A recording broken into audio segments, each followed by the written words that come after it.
Welcome to The Explainer. You know, appendicitis is one of those things we all think we know about, right? You get a sharp pain, you rush to the hospital, you get surgery, end of story. Well, it turns out the story is getting a whole lot more interesting. Today, we're diving into some fascinating new guidelines from the Society of American Gastrointestinal and Endoscopic Surgeons, and they're kind of shaking things up. All right, let's kick this off with just one number, 8.6%. What's that? Well, that's your lifetime risk of getting appendicitis. It's a huge reason why it's one of the most common surgical emergencies literally anywhere in the world. But here's the twist. What if that whole rush to the operating room playbook isn't always the only answer? Or maybe not even the best one for everyone? This quote from the guideline itself kind of hints that the ground is shifting beneath our feet on this one. Okay, to really get what's going on here, we have to wrap our heads around this one key phrase, a conditional recommendation. This is the key to the whole thing. It basically means the science isn't black and white. The benefits of a treatment probably outweigh the harms, but it's not a slam dunk. And that means the best path forward isn't a one-size-fits-all rule. It's a serious conversation between you and your doctor about what actually matters most to you. So let's walk through this just like a patient would. We'll start right where the journey begins. You're in the emergency room, and the first critical step is just figuring out what's actually going on. So the first big question for any doctor is, how do we know for sure it's appendicitis? You want to get that diagnosis right, you know?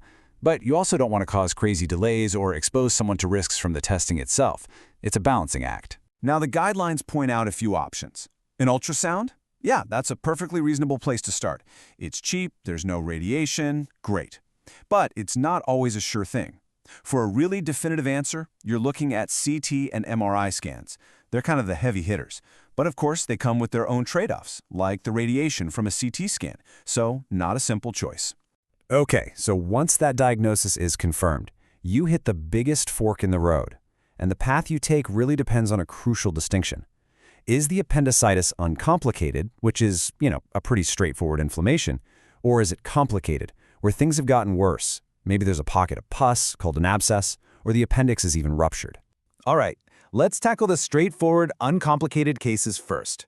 Here's the trade-off. Surgery? Well, it offers a definitive cure. You're one and done. But trying antibiotics first means you get to avoid an operation altogether. So what's the catch? Well, the data shows that for every 1,000 people who just get antibiotics, about 201 times more of them will end up back in the hospital compared to the surgery group. And, of course, there's always a risk it could come back. And this brings us to a really crucial point. The expert panel suggests surgery, but notice the fine print. It's a conditional recommendation based on low certainty evidence. What does that mean for you? It means there is a ton of room for discussion. It comes down to your personal values. Are you someone who wants to avoid surgery at all costs, or is the certainty of a cure what's most important to you? There's no single right answer. Okay, now let's switch gears to those complicated cases, the ones with an abscess or rupture. Here, the stakes get even higher. Trying antibiotics first could help you avoid a really difficult, messy operation. But, and this is a big but, the data also shows that for every 1,000 patients who go this route, a staggering 467 more of them will end up needing surgery later anyway, compared to those who just had the operation up front. And this slide just perfectly illustrates the central theme here, doesn't it? The panel, once again, suggests surgery, but look at the evidence rating. Very low certainty. That's basically the evidence equivalent of a shrug. It's a huge signal that for these messy, complicated cases, having a really detailed conversation with your surgeon about your specific situation is absolutely essential. All right, so let's say you've decided on surgery. Let's head into the operating room, because even after you've made that big choice, the questions don't stop. There are still some key decisions that have to be made right there on the table. Now, what's really fascinating here is how that theme of uncertainty follows you right into the operating room. Take a look. Do you need to be rushed into surgery in the middle of the night? The evidence says, nope, waiting till morning is probably fine. Should the surgeon rinse out the whole abdomen? That's called lavage, or just suction out the bad stuff? Turns out both are considered acceptable.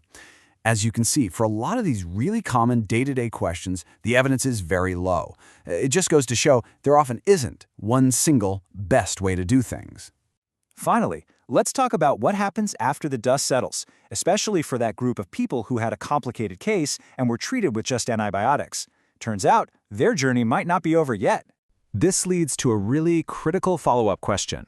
If the antibiotics worked and you're feeling better, are you done? Are you in the clear? Well, maybe not. Just because the initial infection is gone doesn't mean you're out of the woods.